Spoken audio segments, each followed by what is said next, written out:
And that's the entertainment aspect. A good band should first and foremost start entertaining people.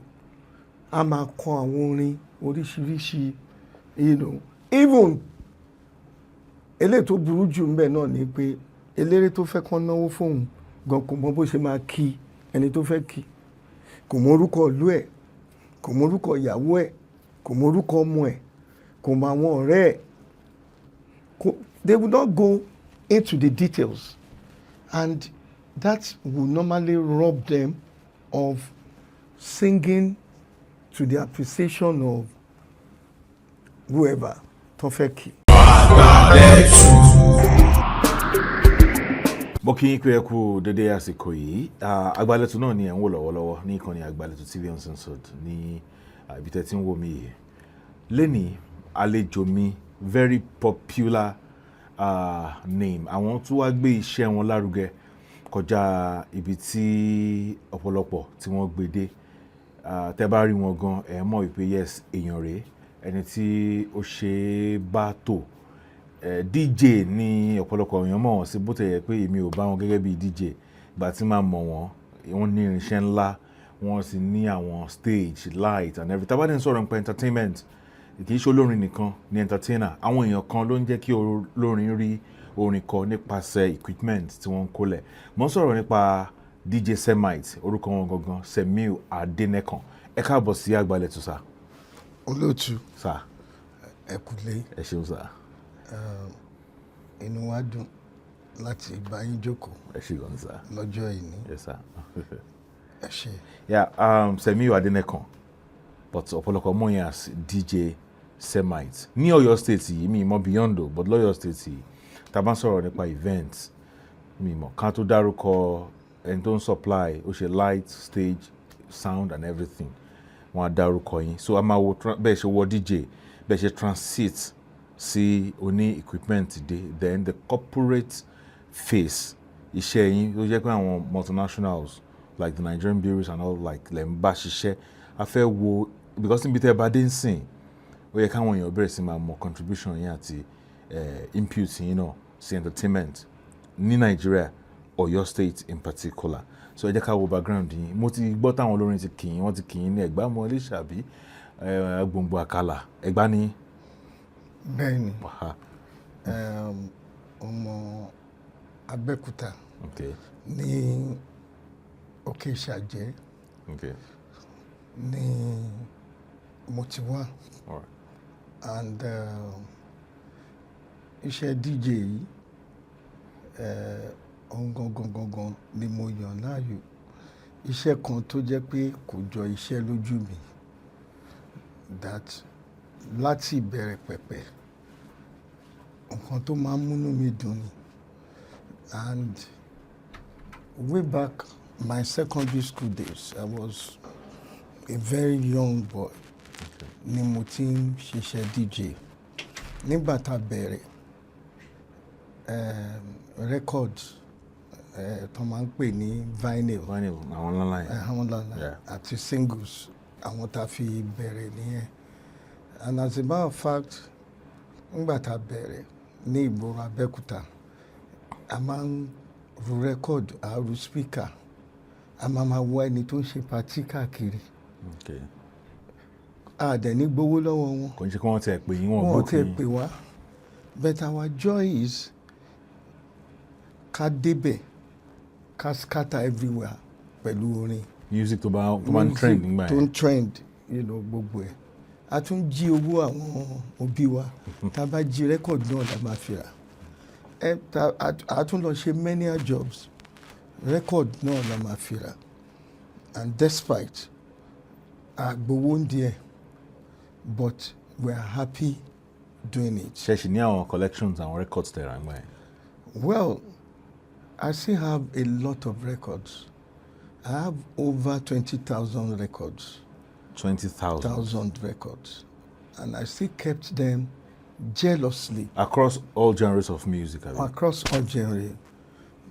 High life, Juju, the regular disco, and of course jazz. I have large collection of jazz music, Benny reggae. So all the genre of music, gbogbo ẹ̀ I cut across. Kò sí eléyìí tí I think it's a God gift. Kò sí area tí mo wà tí mi mọ̀ when it comes to DJ music. Okay. Òun náà la dẹ̀ ṣe àlọ́ poli but àtúnṣe wà padà. Nígbà tá a wà ní school náà, all the entertainment circle àwa là ń control ẹ̀ because nǹkan tó múnú wa dùn ni. Nígbà tó dẹ̀ yà in 1992, I grew up in Abeokuta. I went back to Abeokuta. But in 1992, ó wá látọkàn mi pé I need láti sọ kíní di iṣẹ́ gidi. And tá a bá fẹ́ sọ di iṣẹ́ gidi, a gbọ́dọ̀ wá ibi ibùjókòó táwọn èèyàn ti máa rí wa. Bẹ́ẹ̀ mo wò ó pé Abeokuta, it was a very small town. I needed to go into the city. Everybody ti mọ̀ mí, but I needed to. So I was thinking about Lagos. I tried to settle down in Lagos, but I couldn't just afford an ordinary shop where I could start the business. Then I was in the Polytechnic Ibadan, Erua campus. So many of my mates, they were saying that, oh, why don't you come to Ibadan? Ibadan is also another big place where I can explore, And I said, okay. So I spoke to a friend of mine, Adeyinka Sonda. Okay. Omo Chibayo Sonda. Nka, I want to come and start my DJ business in Ibadan. I want to my Òun wà ní OGBC. OGBC, okay. It was a freelance presenter in OGBC. Okay. Ó ṣe padà wá later join NTA. Okay. Pé Nka, mo fẹ́ wá sí Ìbàdàn. Ẹ̀gbọ́n Semight fẹ́ wá sí Ìbàdàn. Pé that would be to his greatest delight. I said, so he said, don't worry. There's a family friend of theirs. That's Chief, okay, mainly not Uruko, may so rest in peace. Mr. Adeni, Okay. he used to work in Exide Batteries. Wọ́n ní shopping complex kan tó kọ́ sí Basoro, tó ń pè ní Exesi. Okay. It was one of the earliest shopping malls in Ibadan. So he spoke to them and they gave me a very small space. My shop was the smallest. But because I had this Lagos background, I didn't see it as small. Location yẹn gangan, it was the right location because the whole of Ibadan was coming on a lounge lẹ́yìn, wọ́n ní beautiful. It was the most beautiful edifice that we had in Ibadan then. So I got a small space there, and I brought all my things from Abeokuta, and that was where I started Professionally. Okay. And that was way back 1st October 1992. Okay. So because of my background, I've known some of my mates at the Polytechnic, So they were happy seeing me. And that was how I got my first job in Ibadan. I started recording for people, and within 2 years, I became very famous in Ibadan. Just within my first 2 years, because nǹkan tí mò ń ṣe as DJ is more like it was spiritual. It was something that I was really down with. Tí n bá sùn lóru, tí n bá jí, tí idea kan bá wá sí mi lọ́kàn, I will leave my house, go to the studio and put it into practice. and I always get a very good result. And kò ń ṣe torí owó náà ni. This is something that each time I'm behind the turntable trying to put together collections of hits and whatever, I enjoy it even more than the customers. I enjoy it more than my audience. It's kọ́kọ́ enjoy ẹ̀ kó tó Èmi gangan ti dọ́dọ̀ wọn. kọ́kọ́ enjoy kó tẹ̀ tó di pé. So it became a passion. It became my first love. It became something that I can't really do without. Okay. And here we are. You said I was a DJ. I'm still a DJ. And I still run my DJ outfit. Yesterday, we were at Jogo's house. His wife turned 60. And everybody there, they were coming to meet me. Is this your boys playing here? I said, yes. Because I run consortium of DJs. Okay. I still perform once in a while. Like you said, you saw me performing. Yes, that was 2013 or thereabouts. 2013. Yeah. Me, Senior Citizens Club. Senior Citizen Club. Yes, that's the. So once in a while, I still find it as a call to duty láti perform, láti play fún àwọn èèyàn kí bínú wọn bá dẹ̀ ṣe ń dùn nínú èmi náà ń dùn. In fact, like I said, inú èmi gan àti kọ́kọ́ dùn. Well, much later, à ń ṣiṣẹ́ DJ yẹn, àwọn èèyàn nífẹ̀ẹ́ wa. But one thing tí mo ti bẹ̀rẹ̀ sí ṣe láti bẹ̀rẹ̀ pẹ̀pẹ̀ is I have good ears for sound. Okay. And I already knew that good sound can even make bad songs to sound good. And the good songs will always sound better using an outstanding sound equipment to play it.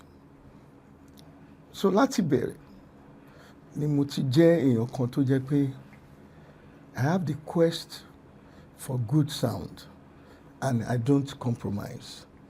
And from time to time, I was changing my equipment, or rather buying more, moving with the trend of happenings and in the world of sound. And that's where we are today. Okay. Is it true that at the point you got customized equipment from China to just Semight equipment? Well, that was a long time ago. Tá bá sọ̀rọ̀ iṣẹ́ irinṣẹ́ fún olórin, DJ, àbí gbogbo nǹkan tó bá jọ mọ́ audio equipment. My odyssey to China, it wasn't China that I started going first. Okay. I was going to America to collect different names of equipment. The good ones like JBL, Marquis, PV, and others. I started bringing equipment from America. And one of the things tí mo ṣe níbẹ̀rẹ̀ ni pé mo máa ń lọ sí exhibitions. Okay. Exhibition sound and equipment. And that is one place that tó máa ń jẹ́ kí ojú èèyàn là láti rí nǹkan tuntun, nǹkan tó ti wà tẹ́lẹ̀tẹ́lẹ̀, nǹkan tó ṣẹ̀ṣẹ̀ dé. Wọ́n pè ibì kan ní Anaheim ní California. I think we are ní ọ̀sẹ̀ tá a wà bí ọ̀sẹ̀ tó ń bọ̀ náà máa ń ṣe exhibition yẹn wọ́n pè ní NAM show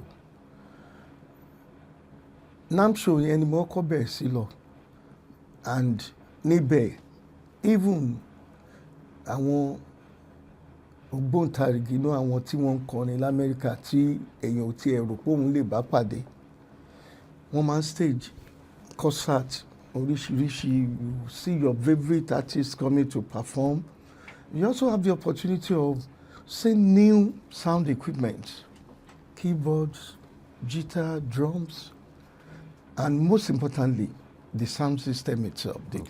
The speakers, amplifiers, mixers, and repeatedly, ni mò ń lọ. I don't really know what I want. But you were DJ 100% in my area. DJ 100% ni mí. Okay. But mo ti láti àyàbá tí a yà sí di irinṣẹ́. Méjèèjì wọnú ara wọn. Iṣẹ́ DJ kò sí DJ tó bá wà tí ò bá ti ní good sound tó máa fi good equipment tó máa fi gbé sound ẹ̀ jáde kó kọ́kọ́ gbàgbé ẹ̀. But along the line la wá rí i pé mo bẹ̀rẹ̀ sí ṣiṣẹ́ pẹ̀lú Nigerian Breweries as activation agency and it didn't come as an accident. Báwo ló yẹ ṣẹlẹ̀? It came on merit. Okay. Now, I have a friend who is also a well-known DJ in Ibadan. They call him Adetinakas. He used to be the one that works for Nigerian Brewery. But somehow, I was playing at one there's one Nipoga Games that took place at the Polytechnic Ibadan that was hosted by the Polytechnic Ibadan. And I happened to be one of the DJs contacted by a Nigerian brewery worker. Okay. The guy is, may his soul rest in peace. We lost him late last year. His name is Ayolawa. So he saw me. He came in, one of the assistant, I think they call them ASMs, area sales manager. So he was going around the town to find out who is the best DJ. And my name came propping up. So he made sure he found me. He now gave me a job to play at that Nipoga. I was there. I played the first day. I was contacted to play for 7 days straight. Okay. So after my first day, he got to his office.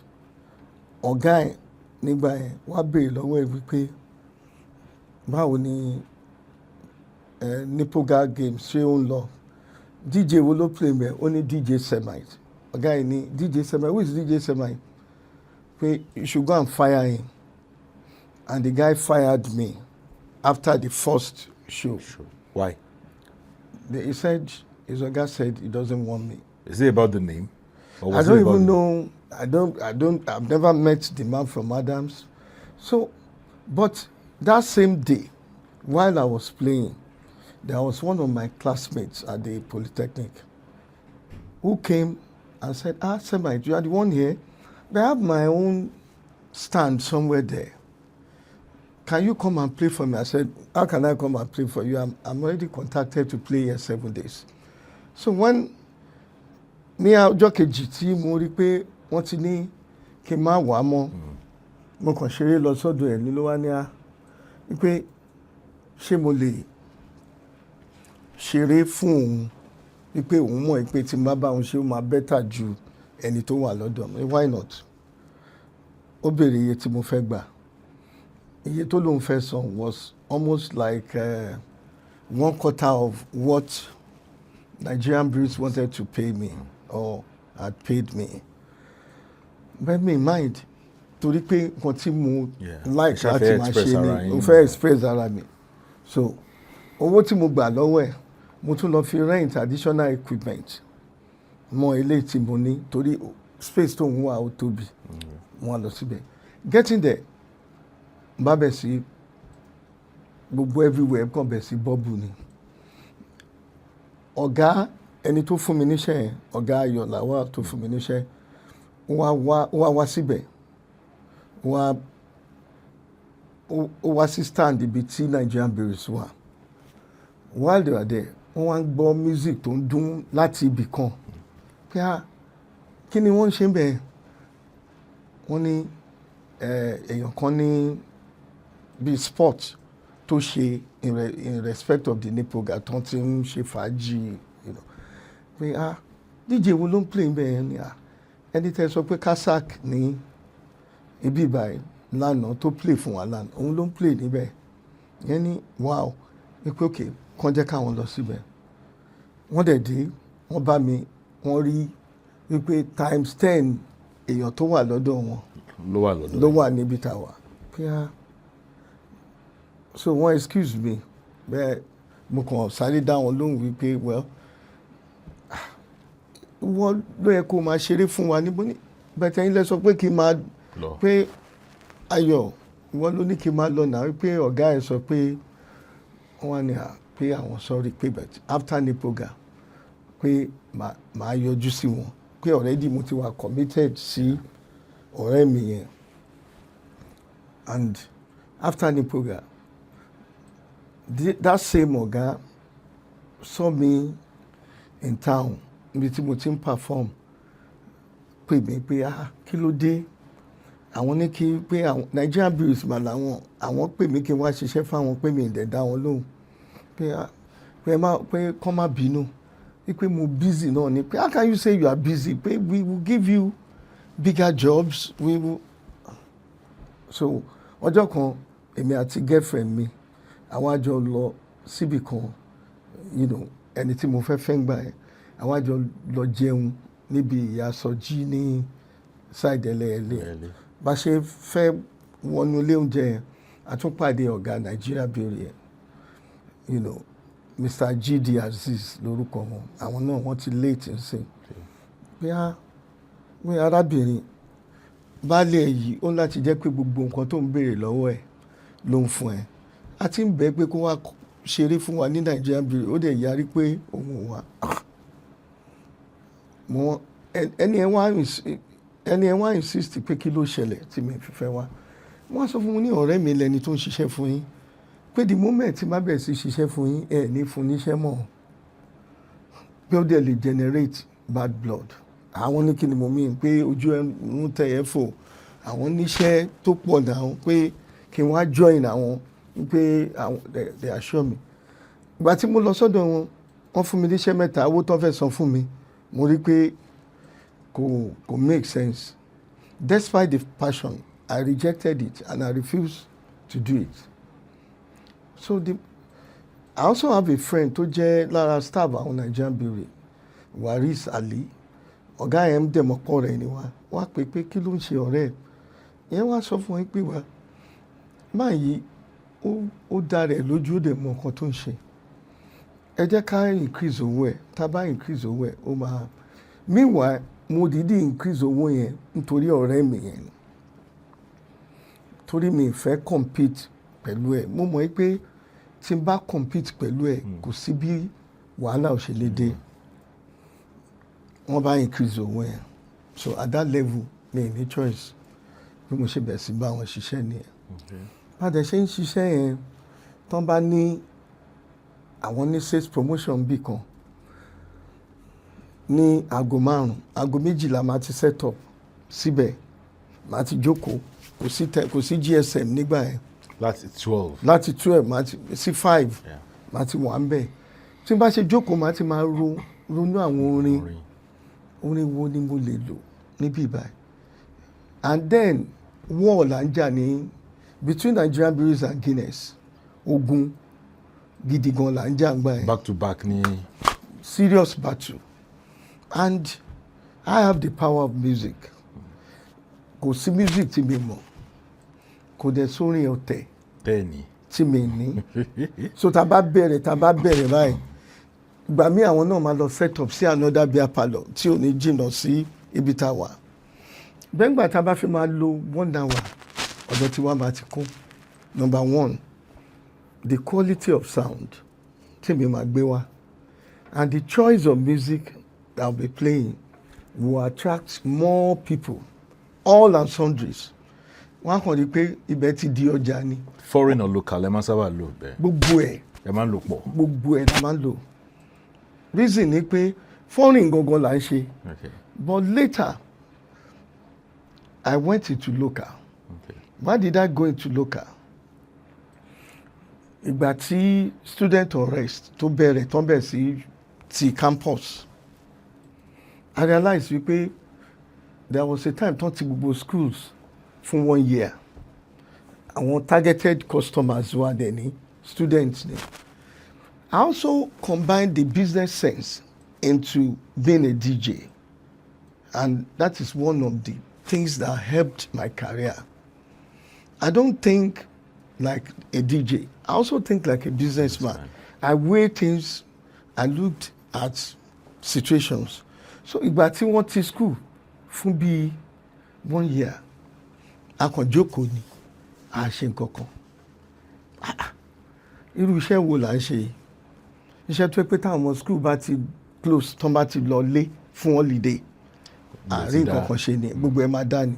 Ó tún dìgbà tán bá padà dé. So I thought about it pé this cannot sustain me as a businessman. Why will it just be? And luckily for me, I grew up in a local area in Abeokuta. So I knew all the local music, all the genres. I knew it all. Gbogbo bọ̀lọ̀jọ̀. Anything bọ̀lọ̀jọ̀, sakara ni everything. Mo wá padà into the archives. Mo bẹ̀ sí collect àwọn music. As a matter of fact, I can boldly say that a lot of those evergreen songs that you find today on digital space, I was the one that sat down to digitalize them, recording the record into CDs, and keeping them in computers. So gbogbo yẹn kò kí ní mí lára. So bá ṣe bẹ̀rẹ̀ ni ẹ pé okay, we can also do the local music, and that vacuum was there. Àwọn tó ń ṣe the local music, most of the time they play live plays. Okay. They don't even know about evergreens. Okay. What you find them playing mostly live play by Barrister, Kollington, Wasiu Ayinde. Àwọn nǹkan tẹ́ máa gbọ́ tán máa play ní party. And when we go to such parties, ẹ rí pé hype man tún ni wọ́n á tún máa sọ̀rọ̀ lórí music wọn ní jẹ́ kí. ẹ̀yin ò kí ń ṣerú yẹn gbà yẹn. àwọn ò kì í ṣe rẹ̀. orin play baba Sikira ló ń jó yìí o. No we play class tẹ̀yìn ṣe. We play our music without talking. Without interference. So I now saw that void. I saw that vacuum, that our people, gbogbo èèyàn ló fẹ́, celebration is not just all about disco songs. People also want to hear some of the local sound. Ebenezer Obey wà ńbẹ̀, Sunny wà ńbẹ̀, Ike Dairo wà ńbẹ̀, Dele Abiodun, gbogbo àwọn music wọn tó dùn yẹn, nobody plays them at parties. Rather, what you find or what you hear are mostly the live plays. So, and I took advantage of that to leverage on that area. Bí mo ṣe bẹ̀rẹ̀ sí lọ collect àwọn orin local yẹn, and I realized wípé wọn tiẹ̀ wá jẹ́ nígbà àkọ́kọ́ bẹ̀rẹ̀ pẹ̀lú àwọn ọ̀rẹ́ wa tó ń ṣe wedding, tó ń ṣe ìkómọ, tá a bá lọ play báyìí àwọn èèyàn máa wò pé níbo lẹ́yìn tí wá. Ẹlòmíì tó jẹ́ sadist ẹ máa rí tó máa dìde tó máa jó tó máa ń gbọ́ àwọn orin tó ti mọ̀ tó ti love tẹ́lẹ̀tẹ́lẹ̀. So bó ṣe di pé wọ́n tún bẹ̀ sí pè wá ní local music, tá a bá ṣe disco tá a lè débò míì náà tẹ́ pé gbogbo ẹ̀ la máa play disco play Yorùbá táwọn àgbàlagbà bá àkọ́kọ́ bẹ̀rẹ̀ pẹ̀lú music àwọn àgbàlagbà because àwọn náà máa ń tètè lọ then àwọn end up láti please the younger generation and before you call Jack Robinson àtúntì the household name nínú local music ìgbà míì láàrin ọ̀sẹ̀ wọ́n ṣòkú 8 days wọ́n ṣe kó mọ́ and we now found ourselves in the midst of àwọn a lot of our babas our ẹ̀gbọ́ns tó jẹ́ pé wọ́n níyàwó tó pọ̀ èmi níyàwó mẹ́jọ so wọ́n máa ń ṣèkó mọ́ gan wọ́n máa ń ṣòkú wọ́n máa ń ṣe gbogbo and that was how money started rolling in because àwọn colleagues wa tó yẹ pé students nìkan ni target wọn sometimes they may not even leave their business place for 1 month bẹ́ẹ̀ àwa láàrin ọ̀sẹ̀ kan even some weekends a lè má lọ anywhere bẹ́ẹ̀ láàrin ọ̀sẹ̀ wọ́n fẹ́ ṣe ijọ́ mẹ́jọ òkú wọ́n fẹ́ ṣe kó mọ́ a máa rí event bí méjì mẹ́ta and they were paying us well they were even treating us better than the way the students community were treating us wọ́n á fún wa lówó wọ́n tún máa ń that was how I started knowing that pé tó o bá ṣe dáadáa as DJ tínú àwọn audience tó bá dùn people will come out and give you money they don't have to spray you they don't even spray us they just come with money say DJ you are doing well pay gbà and some of those parties too a máa ń ta a lot of CDs and cassettes you know pé orin tó play yẹn mo fẹ́. tó jẹ́ mix àbí the real albums. no mix náà ni àwọn tẹ máa ń ta yẹn tamanta ó lè jẹ amanta ìtàtí mix okay. then ẹlòmíì máa sọ pé mo fẹ́ nǹkan báyìí ẹ bá mi ṣe á dẹ̀ ṣe á send ẹ̀ sí wọn so and this is why till today I saw the DJ business as not just a passion not just for survival but I see it as my calling and mi ò dẹ̀ fi sílẹ̀ despite gbogbo nǹkan tá à ń ṣe nígbà táwa join Nigeria Brewery like I said ẹni tí wọ́n ń lò tẹ́lẹ̀tẹ́lẹ̀ tí mo sọ pé ó jẹ́ èèyàn mi wọ́n rí i pé I was more serious tán bá fún mi ń ṣe ìbí lèmi máa wá síbẹ̀ mi ò ní ràn wọ́n lọ wọ́n ti bá mi níbẹ̀ wọ́n dẹ̀ rí i pé mò ń ṣe dáadáa nígbà tó yá wọn pe ẹni yẹn mọ́ èmi nìkan ni wọ́n ń pè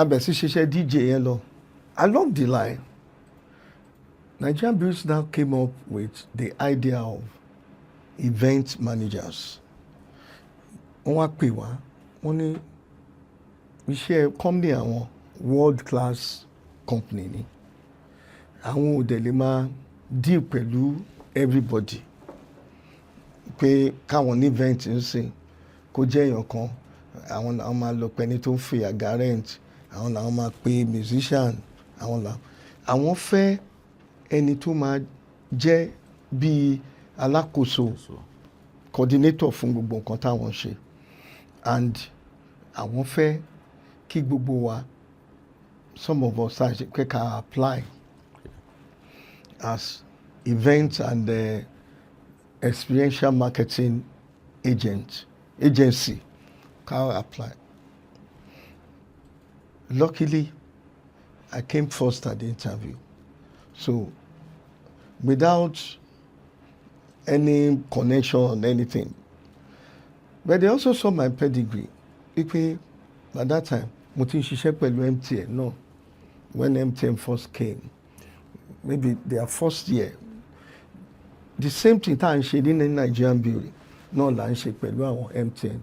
Some of the Nigerian Breweries managers wọ́n move lọ sí MTN wọ́n dẹ̀ wo wípé ta làwọn lè pè ẹni tó ti ń bá wọn ṣe nǹkan yìí tó dẹ̀ ń ṣe dáadáa so wọ́n pè mí a dẹ̀ send àwọn proposals wá sí wọn wọ́n dẹ̀ rí i pé wọ́n dẹ̀ gbà wá so mo ti ṣe so many things you know I used to have a property, Fuji Fest. I started the concert of Fuji, which I was doing in all Yoruba towns, major towns.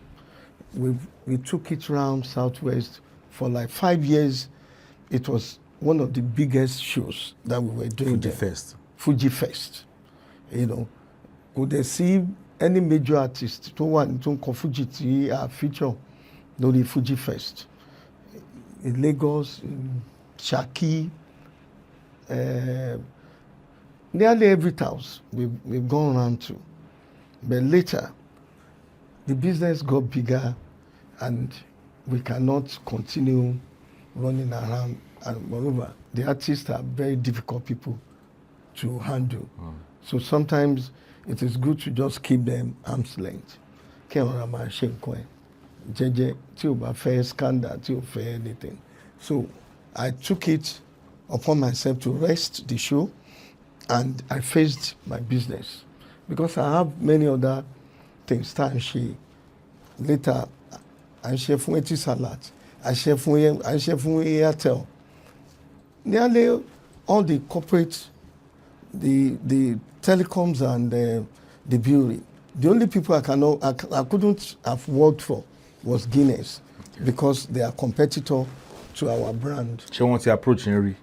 Yeah. Kan still ní kúrò ní Nigerian. Several, I've seen callings, people coming to meet me pé okay tẹ́ ẹ bá lè bá wa ṣe tiwa bẹ́ẹ̀ ṣe ń ṣe ti Nigeria brewery yẹn ẹ jẹ́ kí kan náà àwọn ọmọ yín àbáwọn tẹ́ ti train kan wá join wa. And one of them was Yemi Shonde that I had to call him. Yemi, look, èmi ti di bí ìbáyìí mú.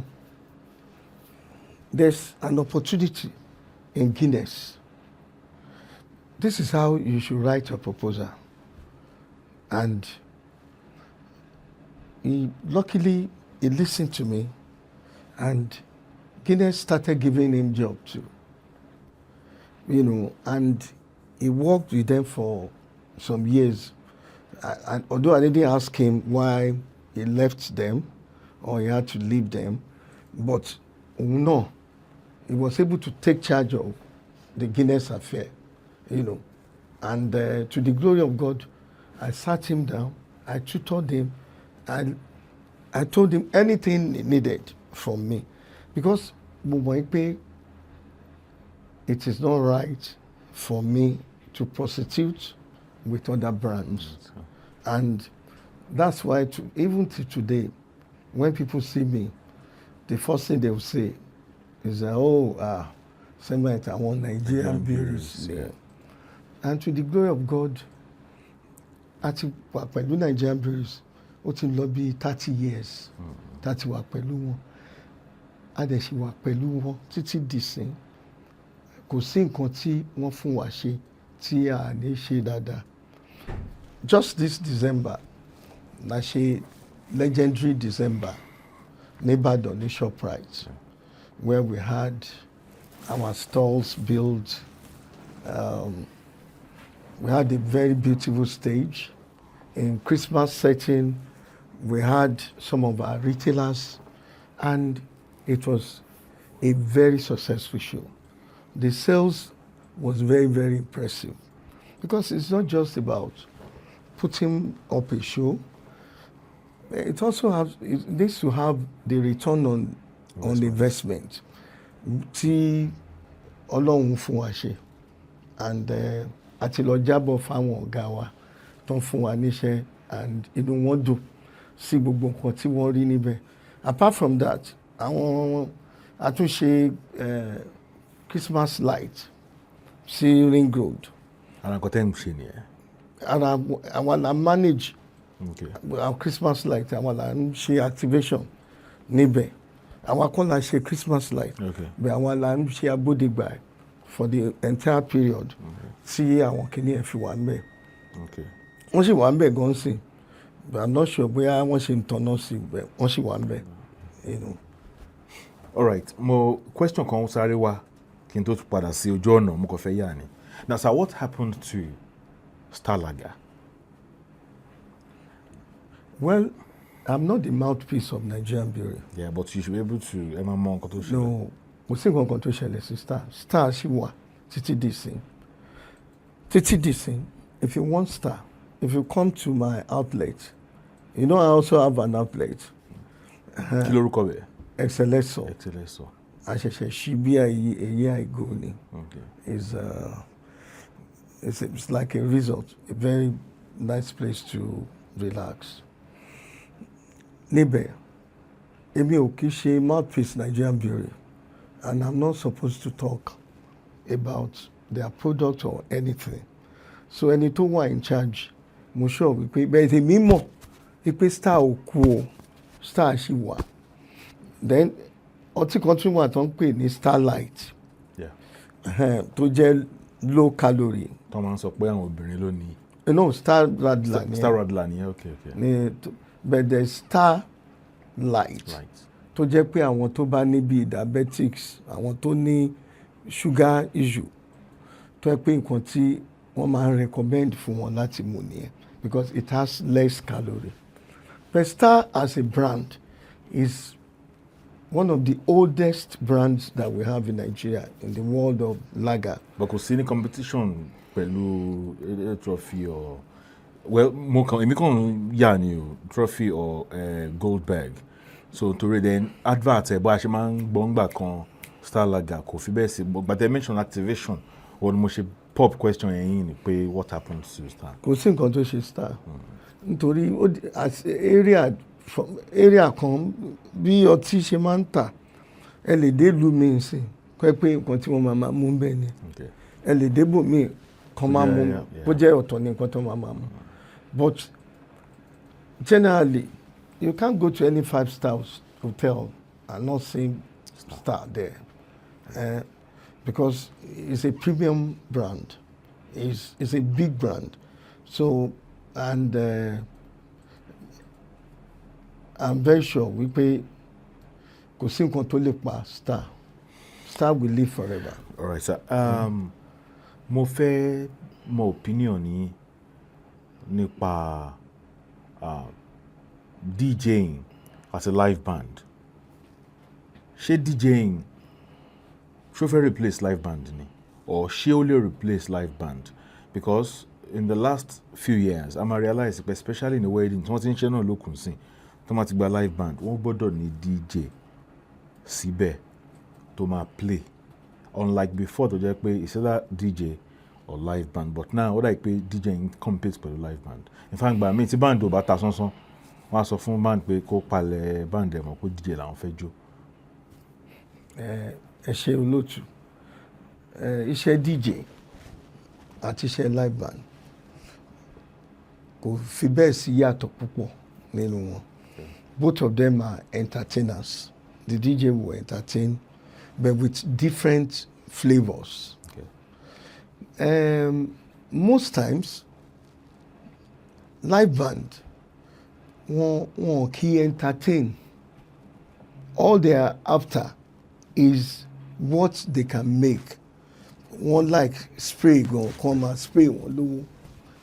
So in the course of looking for people to spray them money, they would deviate entirely from entertaining their guests, which I normally talk about, that a band that cannot entertain. I remember Sugar Band when it started. All they do is to entertain. Kids calling, and people will stand from their seat and go and give them money without mentioning their names. But they are impressed. They love what they were hearing.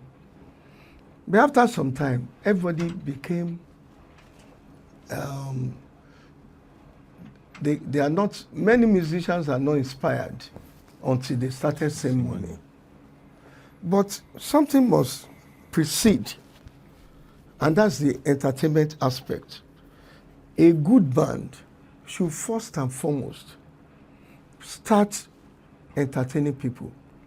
A máa kọ àwọn orin oríṣiríṣi, even eléyìí tó burú jù ńbẹ̀ náà ni pé eléré tó fẹ́ kán náwó fóun gan kò mọ bó ṣe máa kí ẹni tó fẹ́ kí, kò mọ orúkọ ìlú ẹ̀, kò mọ orúkọ ìyàwó ẹ̀, kò mọ orúkọ ọmọ ẹ̀, kò mọ àwọn ọ̀rẹ́ ẹ̀. They will not go into the details, and that will normally rob them of singing to the appreciation of whoever tó fẹ́ kí.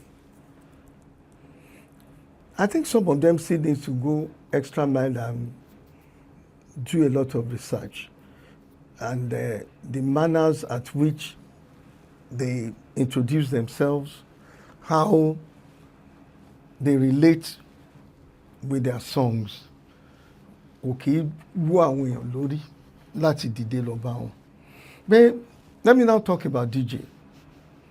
Nǹkan tó ń ṣẹlẹ̀ sí eléré náà ń ṣẹlẹ̀ sí DJ o. Ọ̀pọ̀lọpọ̀ DJs ara wọn náà máa ń play fún. They will not study the crowd. And any DJ tí ò bá carry crowd ẹ̀ along will also fall a victim of pé people will just switch off. Wọ́n kàn wò pé kí leléyìí ṣe. But a good DJ tó bá dé á wo age bracket àwọn tó jókòó, á wo okay tó wáyé pé àgbàlagbà àtọmọdé ni. He should be able to balance it. Bó ṣe ń play orin àgbàlagbà kó máa play orin ọmọdé. A rí i pé tó bá yá àtàgbàlagbà àtọmọdé ló máa jó sí nǹkan tóun bá ń ṣe.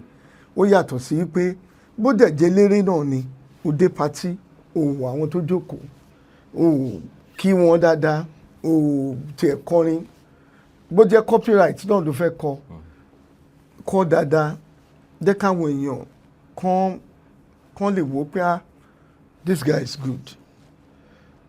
So àti DJ o àti eléré náà tí ò bá ṣe dáadáa gbogbo náà ni wọ́n lè cancel kúrò ní party tọ́ ma ní ó yá ọ̀gbẹ́ni ó yá dákẹ́ ẹnu ẹ̀ jẹ́ kí eléré ìkọrin ò kọrin yẹn ò ṣe DJ ẹ̀ dáadáa tó bá ṣe fẹ́. Kí ni opinion ni of àwọn band tá à ń pè ní kí là ń pè wọ́n sí náà tó máa ń kọrin ẹ̀ rò pé DJ ló ń play. Crossover, okay. Like the likes of Sugar Band, they mentioned, Awesome Band, Sami Michael, Mokbo. And we have more Thomas Rise Up to Dance to the new Thomas Koye Tonsin, only move Padasi Lionel Richie, Kwa Padasi Kini. And that's why we call them crossover kind of sound. Do you think this sound is the future? Or the future is now, or Ashima make recourse padà sí the old Juju, the old Fuji, tá a ti mọ̀ tẹ́lẹ̀tẹ́lẹ̀, because ìlànà wọn yàtọ̀ síra. Well, ìlànà wọn, the crossover artists like Sharp Band, like Vintage Band, like Sugar, you see. Seun Treasure now, Treasure Band. Seun, and we have a couple of them in Ibadan here. Gbogbo wọn, you see, nǹkan tó bí wọn náà ni performance our regular artists like Chief Ebenezer Obey, like KSA, like wọ́n ti ní style orin tó ń kọ tó ń bá wà ní party style wọn náà máa kọ throughout. They will not branch out láti lọ kọ ilé. Meanwhile, ẹlòmíì wà ní party ẹ̀ tí ò tiẹ̀ gbádùn nǹkan tó ń ṣe. Ọ̀pọ̀lọpọ̀ lè gbádùn wọn. Some people might not even have choice. But somehow people came up. People like Sugar Band is one of the pioneers of crossover sound. You know. Àwọn èèyàn rí pé wọ́n á mú Fuji, wọ́n á mú Juju, wọ́n á mú hip hop, wọ́n á mú rap. High life. When you look at them, nǹkan tí DJ ń ṣe làwọn náà ń ṣe. They stand to entertain the people better than the regular artists. To pay they have their sound and nothing changes in what they do. But they will take you round and round and round and round, and there's no way you cannot bring out what you want in whatever they're doing. So they are more entertaining than the regular bands. And that's why many people are now emulating them. Even some bands, wọ́n á tún tán lè kọ àwọn orin yẹn, wọ́n á recruit àwọn tó mọ̀ kọ pé kí wọ́n join wọn. So la ṣe máa ní vocalist tó jọ ẹyọ kan lọ. Tó ti máa there are many bands, irú vintage band, you find almost like 6-7 people that sings. The same thing in sharp band. Tó bá bẹ̀rẹ̀ báyìí, tó bá ní kọ́, ò tiẹ̀ ní láti sọ fún wọn. Wọ́n ti mọ̀ yí pé the different genre of music tó wà, àwọn gbọ́dọ̀ ṣe because the audience somehow olúkálùkù á rí tiẹ̀ mú nínú nǹkan tí wọ́n bá ṣe. Inú wọn á dẹ̀ dùn, wọ́n á appreciate wọn. Òun ni mo fi sọ pé kò dìgbà tí èèyàn bá kọrin kìyàn káwọn èèyàn tó tọwọ́ bá pò láti appreciate nǹkan téèyàn ń ṣe. And it happens everywhere. You find people tó máa dìde, in fact they pay them more money than the regular musicians. Why they pay them more money is because target wọn gangan tí ẹ ṣe pé kán wá sí party kán wá kọrin pé kán kí èèyàn, kán entertain àwọn audience wọn ló wà for most of the time. And somehow they had a very fair share of the market. People tó bá gba Sunny Adé àbí tó bá gba Chief Ebenezer Obey mi, wọ́n á sì gba Sugar Band àbí kán gba round vintage, wọ́n á stop because wọ́n mọ̀ pé orin táwọn máa kọ ó máa carry everybody. Kò ní jẹ́ one style or one flavour. They will come up with different flavours which will sweeten the mind of everybody tó ń gbọ́ wọn. So that's my submission on that. Now, ṣé ẹ feel pé in the next maybe 10 years, I might need more bands like that at the detriment of our traditional styles or genres? Well, such bands are on the rise. They are coming with different flavors. Some are even more original. They have their own songs too, and they also incorporate. You can even see what the likes of Ayuba, Ayefele, and this guy did recently, Adekunle Gold. That's to tell you the future of sound. If you listen to Wasiu, Emayonu Simi, the Adewale Ayuba store, that one is even, the Adewale Ayuba store has remained on top up to now. Everybody ló fẹ́ gbọ́ koloba. Kò sí party kankan. Even outside Nigeria, you find those songs. To bá pé the normal style Adewale Ayuba tí ó join wọn at the hip hop and the Afro level, ibi tó wà náà ló máa wà. It will just forever remain a traditional Fuji musician. But now, the trend of sound, the trend of music has gone beyond of one monotonous kind of sound. Long life play. People, I think people should be more flexible in the world of entertainment. They should be dynamic. Can't carry everybody. And that has been the role of DJs. Okay. DJs, tó bá mọ onions there, looking at the crowd. Nǹkan táwọn eléré wa ṣẹ̀bẹ̀ sí ṣe ń sìn, dán ló máa ṣe. Tó máa make sure pé kò sẹ́nibọ̀dì tó kúrò ní party àtọmọdé àtàgbà. Because bó ṣe ń hit àgbà ló máa hit ọmọdé, and everybody will be happy. And if our musicians should continue that trend, it will expand their horizon rather than limit themselves to one style. They need to broaden their horizon. And, accommodate more genre of music in their style as they play. All right. Another question, sir. As it is, we have lots of Fuji music live play than Juju in circulation.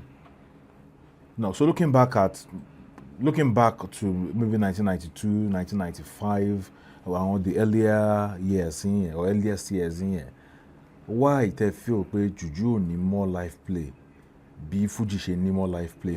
Live play Fuji pọ̀ gan ta tó dẹ̀ jẹ́ pé in fact most times wọn náà fi máa ń sọ̀rọ̀ album kan wá jáde wọ́rọ́wọ́, but Juju ò sí ń tà bẹ́ẹ̀. Is it by design àbí àwọn Juju artists wọ́n hold live plays wọn? Well, àbí assumption mi dẹ̀ wrong wípé Fuji ní more live plays? No, you are 100% correct. There is evolution ní nǹkan yẹn. High life ló kọ́kọ́ wà. Nígbà tí Juju bẹ̀ sí reign, high life ó go down, right? Àwọn ní Fuji wá dé because Juju was very slow. Juju was the speed at which they played Juju was in the mid tempos. But people want action. They want to dance. And that was where Fuji started from. The speed was a little bit faster than Juju. But to count it all, Sashino Peters, I'm going to revolutionize Juju and music. I will not blend méjèèjì papọ̀. I will not change the speed Juju. Nígbà yẹn, you see that when we had Afro Juju Shino Peters, the album tí Chief Ebenezer Obey ṣe ni o, tí KSA ṣe ni o, speed won't change with the up-tempo beat. Because it's not just about kájókòó ká máa kìyàn náà. Àwọn èèyàn fẹ́ ṣe fàájì, àwọn èèyàn fẹ́ jó. And our DJs náà, a ní ọgbọ́n kan tá a máa ń dá sí. Tá a bá fẹ́ play music irú àwọn Sunny Obey yẹn, a máa increase the speed ẹ̀. A máa pitch ẹ̀ up. Kó lè fast, kó lè ṣe jó dáadáa. You know. So, àwọn ò ní problem láti make àwọn èèyàn jó. It's not a problem. A kàn ní láti wò àwọn wo ló wà níbẹ̀, kí ni kan tá a lè lò fún wọn tínú wọn fi máa dùn to living up the space. Àwò tó wáyé pé ètò ẹ̀ka fast ni à fast ẹ̀, tó wáyé pé ètò ẹ̀ka slow ni à slow ẹ̀. But àwọn eléré náà nígbà yẹn tí ò bá sí Shino Peters, Juju ò lè lọ sí level tó lọ, kò lè lọ sí speed tó lọ. Because àwọn mú beat Fuji, wọ́n gbé Juju lé lórí, and he was very good at it, and everybody ló appreciate orin wọn. And àwọn tó jẹ́ àgbà sí wọn, àwọn náà wò ó pé máa yìí máa ti fi nǹkan tó bá lọ́wọ́ wa ló máa sọ di nǹkan tó ẹni tó bá dé wá táyé bá ń yí tí ò bá bá wọn yí. And that's why the likes of both KSA and Chief Ebenezer Obey tí gbogbo náà tán ṣe bẹ̀ sí kọ high tempo, high speed music or high tempo. And today, you hardly find any musician singing slow tempo. You hardly. Everybody is now on the above the level of mid-tempo music. I'm telling me going back to mid-tempo kò lè pẹ́ rárá tó fi máa. But you don't want to deprive àwọn tó like slow tempo, slow high life, slow Juju, because bands in some wà pẹ́ lórí ẹ̀mọ́ tán everybody chance sáré ní kẹ́kẹ́kẹ́. That one now depends on the musician. Tó bá wo àwọn audience ẹ̀, it is his business láti wo àwọn tó ń ṣeré fún. tó bá sample wọn pẹ̀lú mid tempo tó bá rí pé wọ́n respond sí tó bá gbọ́n adó síbẹ̀ a máa ṣe lọ but don't forget pé àwọn kan náà lè wà ń bẹ̀ tí ò bá jẹ́ private party bóyá tó jẹ́ people of like mind ni wọ́n kóra wọn jọ because I've been to an event tí àwọn ẹ̀gbọ́n wa kan wọ́n pè party yẹn ní kí ló ń pè o mo ti gbàgbé but wọ́n kàn fẹ́ ṣe new year party báyìí náà ni àwọn 5 náà wà ní party yẹn wọ́n kàn pè few people àwọn 5 yẹn ni wọ́n pè Chief Ebenezer Obey àwọn aṣíwájú Yínká Fásùyì àwọn aṣíwájú Yínká Fásùyì wọ́n ṣe ní tea exclusive ńgbà yẹn and I was there I was one of their guests you know àwọn 5 yẹn náà ló dẹ̀ ní bàbá ń kì throughout so wọ́n ti mọ irú music tó ń fẹ́ wọ́n ti mọ̀ pé the traditional juju náà fẹ́ gbọ́ wọn fẹ́ gbọ́ bẹ́ẹ̀ tó bá ti di a large party every band should know that it has to be dynamic it has to be flexible and it has to carry everybody along but most times nǹkan tó máa ń jẹ́ target wọn are the people that will spray their money that's another minus tó máa ń wà níbẹ̀ but sometimes àwọn eléré míì tó bá dé wọ́n ní ẹ jẹ́ kí n ṣeré I want to play for these people I want to entertain wọ́n á dẹ̀ kọ́kọ́ entertain dáadáa wọ́n á play some of their old hits táwọn èèyàn ti like tẹ́lẹ̀tẹ́lẹ̀ and everybody the whole party will be agog with pleasure and entertainment you know my advice ni pé owó ó ṣe pàtàkì lóòótọ́ but bands should start with entertainment first make people happy set them in the mood of even gan wọn ní láti ẹ̀ tó ń bá bẹ̀ sí kí wọn right wọ́n á kàn rí pé àwọn tí ẹ̀ tún gba more money ju because wọ́n á ti like wọn everybody would have accepted them for being a good musician kó tó di pé ọ̀rọ̀ pé Mr. Lágbájá Mr. Tẹ̀mẹ̀dù. All right, ẹ ṣé gan ni sir. Finally kí n tó wrap up mo fẹ́ béèrè àwọn questions kan lọ́wọ́ yín so màá máa mú artist méjì wá ẹ pick ìkan now basis tẹ́ fi máa pick ìkan tẹ́ máa pick ni pé in your experience as a DJ èwo ni ẹ feel pé ó máa ń living showing or tí ẹ máa ń táwọn èèyàn máa ń sọ pé you are doing a good job nínú àwọn artist mo fẹ́ dárúkọ ẹ. Local or foreign? máa bẹ̀rẹ̀ láti méjì máa kọ́kọ́ pọ̀ máa wá mú wá sí. Okay. Now foreign music or local music èwo ló máa ń ṣe kíní ẹ̀ fún yín tó yẹ pé ó máa ń jẹ́ kí party yín dùn or tẹ máa ń make more money. Well, it depends on the audience. Yeah, but mo fẹ́ kẹ́ mú concern. You see, mostly. Kò sí artist ẹyọ kan kò sí èèyàn kan tó lè a tree does not make a forest. Okay. And as a DJ, it is when we combine different artists. There's no single artist. Who was the most popular musician? Michael Jackson used to be. But can you play Michael Jackson all through? Can you play Davido? Ó máa sọ àwọn èèyàn. All through? For me, it's not just one does not. There's no gainsaying saying, okay, this is my the artist that does it for me. Okay, this is my number one artist. If you are in the world of entertainment, the interest of an audience no matter. And that is what is missing in a lot of DJs, even musicians. Àwọn tó ń gbọ́ ẹ gangan tó ń ṣeré fún tó ń play fún as a DJ kí ni nǹkan tó ń fẹ́ nǹkan tó interest wọn should override your own interest at any point in time because àwọn ni wọ́n pè ẹ́ and if you want another show if you want another show it is out of one of those people that had you at an event who will come to you next and say, oh, Mr. Lágbájá, ẹni tẹ́ wá ṣeré lọ́dọ̀ yín yẹn, kí ni nọ́mbà ẹ̀? or people will come themselves. I recall one year, mo lọ play ní ibìkan ní area Bon Photo. Wọ́n ṣe bí 8 days òkú bàbá kan.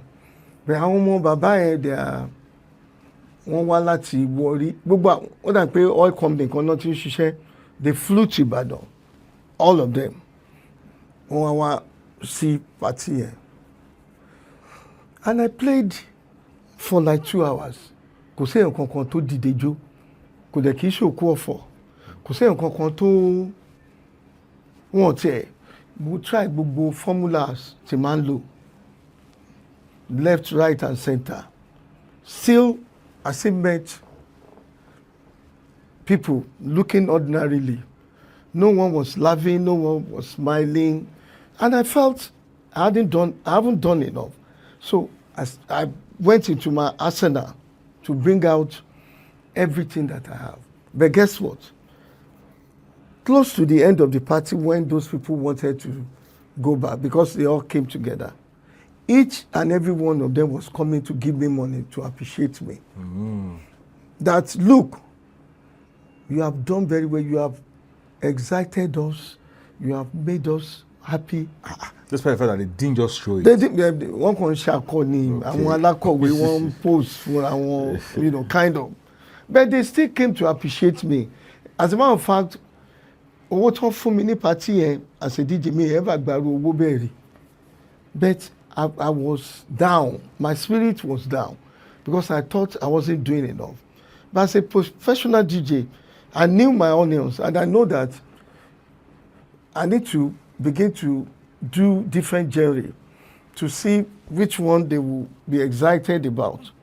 But they didn't betray their emotions. They kept striving hard to satisfy them. Yeah, and but they were indeed satisfied. I thank God they were all satisfied. And that is open to every entertainer, whether you're a musician or a DJ. If you find yourself anywhere, try as much as possible to make sure that you entertain people very well. You may not know, try different styles, and you might be appreciated later. All right, sir. Thank you so much for your time. I'm in very short notice. No, we no pay a damn loan. More really appreciate it. I appreciate it too, because you are a big name in your state. Yes, sir. Just before we go, yes, there's something you talked about. All right, sir. The branded speakers and amplifiers. Yeah. More. Because today we are one of the biggest. I must say this. Momo, along the line, I diversified into sound system, both for public address system, live band music, and any form of sound. So I was talking of NAMP show. Yeah. I later heard about Pro Sound and Light in China, which I started attending. There, wọ́n máa ń ṣe seminar, wọ́n máa ń educate àwọn èèyàn láti mọ̀ nípa sound, ìwọ tó bá care. Apart from pé òun wo àwọn equipment yẹn, there's always that opportunity for you to sit with the world-renowned experts, and you can. I have my first brand of speakers like 15 years ago. That I have my own amplifier, customized. I have speakers, and even till today, I've become an household name in the world of sound because I've put in so much into it. Energy, all my intelligence, sound is something that is a step higher than the DJ aspect that we're doing. It encompasses every strata of life, whether it is the church, kò sí nǹkan tó ń gbé church tó ju sound lọ, kò sí nǹkan tó ń gbé musician, kò sí musician kankan tó ní skill tí o bá ti ní sound tó máa to back that, ẹ up. And that was where I picked up the interest. Even as a DJ, can I really go places without having a good sound? So I let my hair down and I went deep into sound. And to the glory of God today, we have sound when it comes to real sound that no musician can complain about. Couple of weeks back, a ṣe omi tuntun. Okay. Mo kàn ń rìn lọ báyìí, mi tẹ̀ rí Yínká Ayéfẹ́lẹ́ ó kàn tọ́ ẹ̀gbọ́n. Ṣé mọ̀ pé sound yẹn ó ti clean jù lórí stage yẹn. I said, ànábì tiwa, nǹkan tí Ọlọ́run ní ká máa ṣe. Tí yín lẹ́yìn ṣe yẹn, orin lẹ́yìn kọ, Yínká, a máa ju gbogbo wa ṣe. Èèyàn need iṣẹ́ sound, nǹkan kan tún wà pẹ̀lú ẹ̀. You must be talented. God must give you the good ears for sound. China is number one that all of us need to go. That's my take for you. There are better opportunities in China for all of us. Sir, China is the number one to go place. Why China? Because impression to pọ̀lọpọ̀ wa ni wọ́n sọ pé àchínkó ni, China made ni.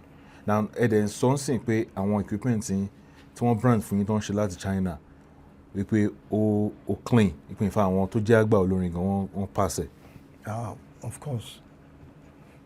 If you tell Wasiu Ayinde today that Semight is the one setting up. Wọ́n ti lo equipment yín dáadáa. No, not all of them. If you tell them that it's Semight that is setting up, one argue. KSA, Chief Ebenezer Obey, all leading artists, we've worked together several times. One believed equipment. So why China? Is there something about China tí ọ̀pọ̀lọpọ̀ èèyàn mọ̀? Nǹkan táwọn èèyàn mọ̀ ni pé ọ̀pọ̀lọpọ̀ nǹkan tá à ń lọ rà l'Amẹ́ríkà, tá à ń rà ní Italy, tá à ń rà ní Spain, China ni wọ́n ti lọ ṣe wọ́n. Wọ́n á ṣe wọ́n ní China, wọ́n á ṣe ship wọn lọ sí Italy, wọ́n á ṣe ship wọn lọ sí Amẹ́ríkà, wọ́n á ṣe wá fowó lé lórí, wọ́n á ṣe wá tà fún wa. Because at a point in time, gbogbo wọn lọ because of cheap labour, gbogbo wọn lọ sí China, wọ́n lọ produce. And that also gave the Chinese opportunity to steal their technology. And that's why, and they didn't steal their technology alone, they also improved on the technology. And that's why today we have many Chinese brands of equipment, sound equipment, to better ju kéèyàn lọ rà ní America lọ. And we are good testimony to it. It isn't just to buy alone. We're also deep. We give specifications. We discuss. We sit down and rub minds on what to produce.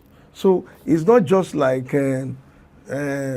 Chukwuma that is selling speaker in Alaba, who will not even go.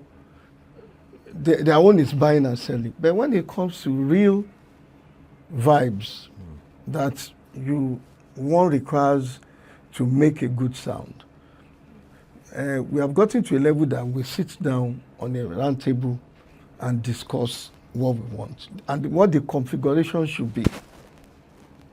And if you look around Nigeria, and when your subwoofer, everybody more is 18-inch speakers. Yeah. That's be 7 years ago. We have moved from 18 to 24-inch full subwoofers, which you can't even find anywhere in Nigeria. And it's based on the discussion because we know that there's no way a bigger speakers will not produce big sound, other than the regular 18 that we all know. But today, there's evolution in sound. Gbogbo nǹkan, speakers are becoming smaller and they are producing higher sound. So kò sí pé à ń gbé speaker rẹpẹtẹ mọ́ àwọn tó máa sọ pé àwọn ń ṣe four lines. You know. So just line array yẹn tẹ́ bá ti ní. Even tí o bá jẹ́ line array, there are different types of speakers. Ó dẹ̀ ní nǹkan tí gbogbo wọn produce. If you come to our Excelessor, we have a stage and live band sound. The kind of speaker we use are small speakers. You can't see any full range sound there. But nobody complains. And many big artists not to play lórí stage wa. And nobody complains because the configuration that we had there is peculiar. It's not, but it's just simple sense that we followed and the experience we've had. Not too many speakers, but nobody can suffer loss of sound on our stage. And the same way we kept improving. Now, as I speak, we have new configuration of sound. Tí àwọn òyìnbó wa tó ń ṣe fún wa. It's a different style of setup tó yàtọ̀. But I won't like to say more than that. Okay. Yeah. But the end result is something else. Now the speakers you have only serve how many bands at a time? Well, tí gbogbo wọn bá kó full set wọn jáde, tí ẹ bá kó full set fún each band, maybe 2 or 3 or 1? Well, ó pọ̀. We can do more than, but if I ṣe mẹ́wàá, we can do it. But there's dearth of sound engineers. Okay. That is one area that people, our men are not doing enough, and our women, because a woman too can be a sound engineer. I need ọ̀pọ̀lọpọ̀ èèyàn tó ní láti mọ iṣẹ́ yẹn because it's an ongoing job. It's a job that can never die. The entertainment is forever. It's forever, and it's a very sound big, equipment is forever, and it's very dynamic. But just like every other profession, àwọn èèyàn fẹ́ kọ́ṣẹ́. Wọ́n ẹlòmíràn kàn lọ sórí YouTube, a lọ bẹ̀ sí ká àmà á dẹ̀ lóhun ti di expert. Bẹ́ẹ̀ ńgbà tẹ́ bá gbé wọn sórí board, they máa rí pé they're just messing up. A dẹ̀ láwọn tá a train náà tẹ́ pé wọ́n ń ṣe dáadáa. Tẹ́ pé ńgbà tá à ń train wọn, tá a jọ ń ṣiṣẹ́ wọn rò pé bóyá ìyá ni. But today, wọ́n ṣàdúrà fún wa ni pé ọ̀gá ṣe mọ̀ wípé nǹkan báyìí ló ṣẹlẹ̀ ń bí báyìí. But torí training tá a ti ní, a kàn fi wọ́n rẹ́rìn ni. Pé because lọ́dọ̀ tí wàá máa ń ṣe experiment gan. I've spent so much money researching in this business. You know, it's not just going to the market and buy speaker. It's not just kápẹ́ carpenter kábẹ̀sí kan pákó. Speaker ò kì í ṣe plywood nothing, batch wood nothing kan plywood, a wood that ó máa ń yà mí lẹ́nu tí bá ra àwọn èèyàn tán láwọn kan. If you can't import the right wood, then the sound will never be the same. It can never be the same. You know, when it is not Panadol, it can never be Panadol. So we all need to know that. Wípé àwọn òyìnbó gbogbo ọ̀nà náà fi ń jókòó tó ń ṣe research. Wọ́n dẹ̀ ní good government tó ń fún wọn ní funding. Tó ń fund wọn. You know, and that's why in the likes of China, tó yẹ pé aṣọ ló ń ṣe nílùú yìí, everybody aṣọ náà máa ṣe. Okay. Everybody. Nílùú yẹn. Wọn ò ní ṣe nǹkan míì. Okay. Ju yẹn lọ because wọ́n máa fund research yẹn together. Gbogbo raw materials yẹn ìlú yẹn náà lórí àwọn tó máa ṣe máa wà. So whatever téèyàn need èèyàn máa rí wọn. Àwọn factories yẹn it will be easy for them to plug on everything tó bá need. Wọ́n kàn máa kó wọn, wọ́n kàn máa ṣe wọ́n ni. You know, ó tún máa ń fún wọn ní opportunity láti expand horizon wọn in terms of research improvements in whatever they are doing, you know. Wọ́n láti mọ̀ wá pẹ̀lú nǹkan kan, even ní Nigeria. Tá a pé Ìbàdàn yìí, nǹkan báyìí la good, amọ̀pá good lamala, people come from all over to eat our amala. And we have even exported our amala to Abuja, to different places. People left this town. One of the Besito in Abuja, and they are very successful. Mimo, if you know our auntie, Kiloruko, wọ́n tún ti padà wá sílé oúnjẹ sí Bódìjà ń sìn ní Francis Okediji. I can't remember, but when I remember I'll tell you. So people must specialize, people must know. Kì í ṣe pé òun ṣiṣẹ́ sound ń sìn, wá rí pípò ni wọ́n ń tà tó mú wá sákòm díẹ̀ lọ sílé.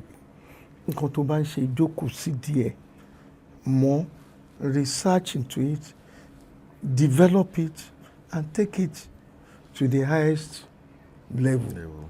And that was what has kept us going in the entertainment business. Apart from sound, we're also into screens. Okay. We just imported large number of screens now this December. We're also into lighting. You know, because now, the era of once a decoration, one ko akisa, Sarah building, oti law. Now it's all about lighting and effects. Tó bá fẹ́ ṣe show sí, gbogbo background screens ló máa wà ńbẹ̀. Tó máa ṣe oríṣiríṣi designs. Tó bá fẹ́ ṣe anything sí gbogbo stage, iná ni gbogbo everywhere. Iná náà máa fi round, moving head, packers, and lately, iná kan wà tó ń pè ní strobe. Òun ni latest in everybody know. You know, we have just acquired large quantity of it, you know, and we see, you know, when I go now, I'm coming with another set of equipment and whatever, because wọ́n ti ṣe wọ́n tán ká kàn máa gbà wọ́n ká load wọn, ká máa kó wọn bọ̀. So lights, stage, sound, screens. A tún máa ṣe barricade because o lè ṣe vent. You need to ward off some people from certain area. A máa ṣe barricade. So tell me, irú Davido concert on ṣe last time. Yeah. Ẹ lè power up pẹ̀lú stage everything. Of course, kò sí nǹkan kan tó ṣe tó new, but they have their own people they use. But the same thing not lè ṣe fún àwọn Nigerian bureaus. The same thing là ń ṣe fún wọn. The same thing là ń ṣe pẹ̀lú Ọ̀yọ́ state government. Okay. You know, Ọ̀ṣun state government, gbogbo banks everywhere. The same thing náà ni gbogbo wọn tá à ń ṣe. We call it entertainment equipment. That's what we deal with. Okay. And kí ló wà ní entertainment, gbogbo nǹkan tó wà tó fi ń ṣe entertainment gbogbo ẹ̀ láti sọ yìí. Sound, light, large digital display screens, barricades, and stage. Kò sí kankan lẹ́yìn àwọn kan wọ̀nyẹn. Then there's power. First one, because we should put on the power. Yes, generators. We're also into generators.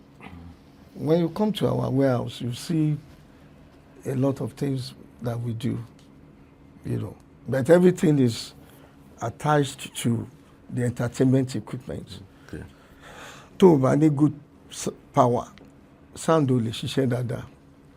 Because some of those sound won't jẹ́ iná gan. But nísìnyí, technology to change. Now, the kind of amplifiers we use now, ó ti yàtọ̀ sí, although nǹkan táwọn kan ṣe ń lò nìyẹn o, but at our level we have moved up. Àwọn amplifiers sound lò sí jù báyìí lọ, and they are more powerful than àwọn tó tóbi báyìí. Don't move our speakers. Don't move our speakers wọn jù báyìí lọ. They are 3.5 kg. In terms, àwọn tí bí ẹ̀dẹ̀ ní, wọ́n bẹ̀rẹ̀ láti bí 35 kg. Some of them are 50 kg. Some are even up to 60 kg because of the big transformers tó ń gbé sínú wọn. But electronics has researched mọ̀ wọ́n ti sọ di nǹkan kékeré nísìnyí. You can't even see anything tó bá ṣí gan. You hardly see Just much panels. just panels and some few components they máa rí lórí ẹ̀, because they write those things now rather than fix. Okay. Is by writing, coding, and they work better, they are clearer, they are better, and they are more sustainable than àwọn tá à ń lò tẹ́lẹ̀. But we have moved to that level, because you can't get a real clear sound if you don't get to that level. Okay. All those line array speakers, we have the active and we have the passive. Today, the active used to be better than the passive, but now don't see technology to improve. Gbogbo technology tó yẹ kó bá speaker ṣiṣẹ́ wọ́n ti ṣe sínú amp nísìn, and we have the digital mixer that we use. The digital mixer òun ló ó ti kó gbogbo everything. Àwọn ẹ̀ máa fi phone phone, laptop, but àwọn tó mature dáadáa tó ń jẹ́ olówó ńlá, you don't need, like, wọ́n ti ní screen wọn, wọ́n ti ní everything. Okay. You work on them and they bring out better sound. So for a musician to own his own equipment, it's iṣẹ́ ni. It's all about focus and determination. We have a lot of musicians that owns good equipment tó jẹ́ tiwọn ni. We have so many of them, but some they have problem of management. Yeah. How to manage those equipment has become a Herculean task for them. Yeah, because there are no sound engineers. Every musician must know little about sound, even the mixing. That's why you find KSA. I'm going to go. How need the mixer?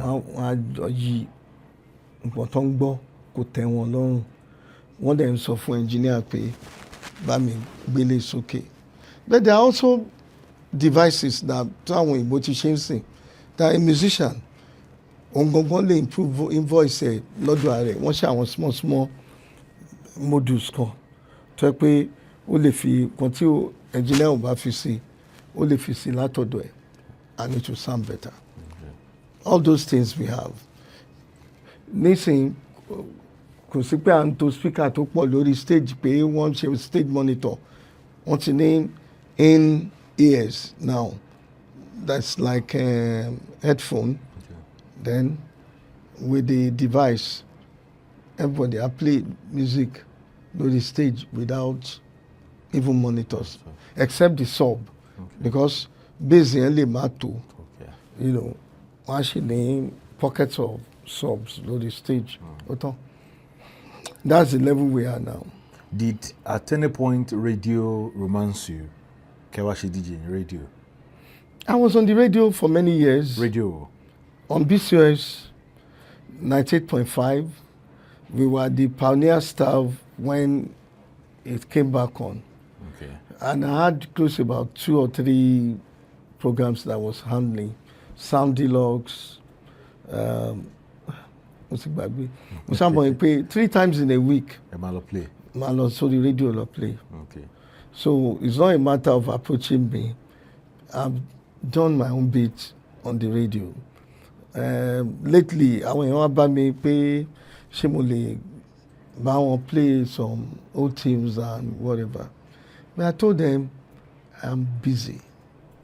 There's no way I can mi ò kí fi iṣẹ́ mi ṣeré. Tí màá wá fi iṣẹ́ mi sílẹ̀, màá wá lo 2 hours lórí radio. When 2 hours, every minute counts. I can't really, and I don't want to disappoint. Radio requires consistency.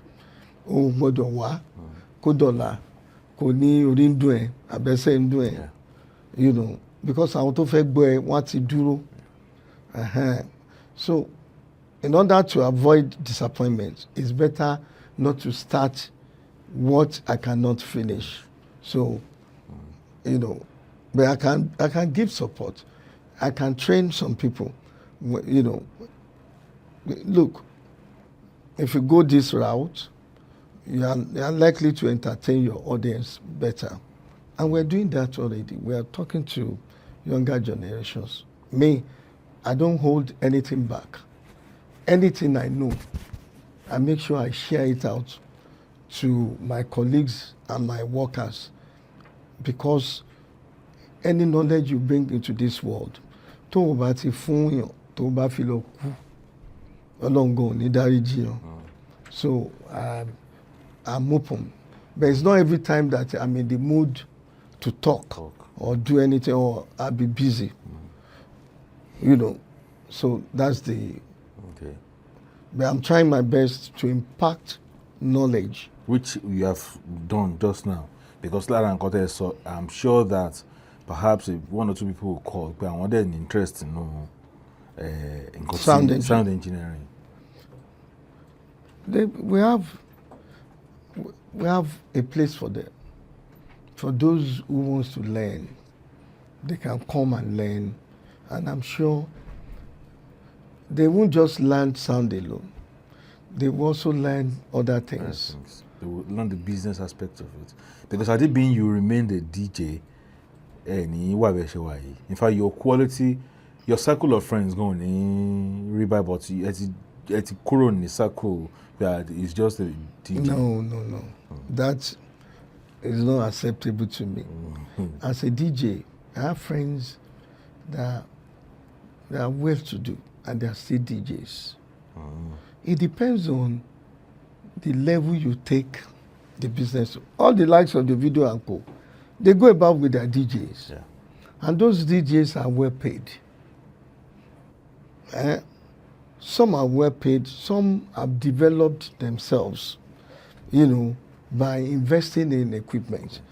Like I said, no DJ can ever grow beyond the equipment. The equipment are something that is mandatory that you must have access to. You may not own it, you can hire, but it is better when you own it, when you save to buy and you're able to maintain it. So each places you go to, you know your strength and your weakness. So my advice is people should strive to buy their own equipment.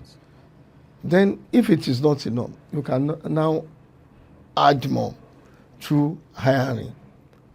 There's nothing bad in that, But talk about my current status.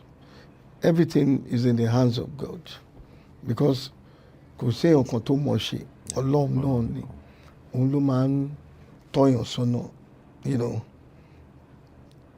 In Islam, they say, Idina Sirantali Mustakimo, Afinimona Lolo. But Ọlọ́run máa ń flash opportunities ni. It's for those who have eyes that could see. If you are good in some areas, the best is when you identify that you can do better. Just make sure you sit down and let your hair down. Face that thing and do it well. It can be my odyssey into the world of sound. Ó bẹ̀rẹ̀ lórí wípé mo mọ̀ wípé kò síbi tí mo ń lọ, kò sí skill tí mo lè ní tí sound tó dáa ò bá gbé jáde. And gbogbo ẹ̀ wọnú ara wọn ni. So kó tó àwa rí pé musician náà nǹkan tó apply sí wa ló apply sáwọn náà. So àwa wò pé tá bá take care musician tá à ń ṣe eléyìí tá à ń ṣe náà. Then some years ago when I started the BCS Carnival, we know we have to do stage, we have to do sound, and in Ibadan, gbogbo sound tó ní Ibadan wasn't the standard that I wanted then. They are low standard, So, and nobody was ready then to take it to the next level. And we looked at that and we started, changing the face of sound. You know, it was gradual. It wasn't a day job. It was something that we graduated into higher level gradually. And we are not stopping. And this is why we are still bringing more equipment, especially as, you know, as related to modern day sound. You know, that's why we're not giving up. We're not saying that we've had enough. I mean, we go with the trend, and we make sure that we acquire as the trend moves. Our company's name is Sound Trends. People don't know. People will say Semight. Yeah. But the company is Sound Trends. You know, we follow the trend of sound till date. Okay. And this is why we are coming in with very outstanding sound that is coming in now. That when people hear it, they will know that. And we are talking of outdoor sound, not, you know, anybody who wants to do audience of 50,000, 100,000, 300,000, Wow. we are capable. You know, that's the level we are now. Okay. So we are not, we don't want anything, we don't want any constraint or limiting ourselves to Ibadan. And we are not just doing working in Ibadan, we are all over Nigeria. The APC convention, the last one they did, we are there. We are the ones that provided the stage sound and everything. Yeah, where Tinubu was nominated. You heard the sound on TV. It was clean and clear. You know, that's the level we are. So we are not just doing things in the southwest. No, we go to Lagos to work. We go to different places to work. You know, we are, there's only Aparo kan Gaju kan lọ. You know, we want to rank with everybody. You know, it's just a matter of determination. Yeah. What you want to become in life, you tell your God, you work towards it, and you're there. Ẹ ṣé gan ni sir, quite an insightful discussion.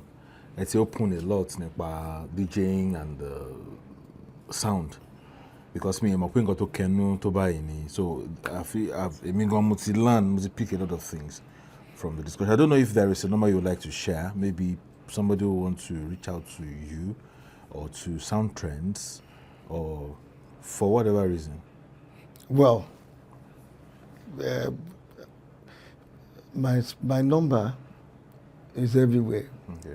On Google or on wherever. And I don't shy away from sharing. I pick all calls.